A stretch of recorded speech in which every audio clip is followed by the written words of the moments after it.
Փրկիր Տեր, որովհետև հավատարիմ մեկը չմնաց, որովհետև հավատացյալները վերացան մարդկանց որդիների միջից։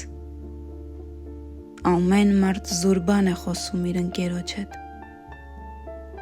Շողոքորթ շրթունքներով և կեղծ սրտով են խոսում։ Տերը կկտրի բոլոր շողոքորթող շրթունքները և մեծախոս լեզուները, որոնք ասում են, մենք զորավոր ենք մեր լեզուներով, մեր շրթունքները մեզ հետ են, ով է մեզ վրա տիրողը։ Խեղճերի նեղության և չքավորների հառաչանքների համար հենց հիմա պիտի վեր կենամ, ասում է Տերը։ Փրկության մեջ պիտի դնեմ նրան, ով փափագում է այն։ Տիրոջ խոսքերը մաքուր խոսքեր են, ինչպես այն արծաթը, որ հողե բովի մեջ մաքրված է 7 անգամ զտված։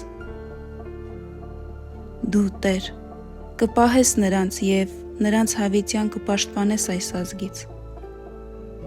Ամբարիշտները ման են գալիս ամեն կողմ, երբ մարդկանց որդիների մեջ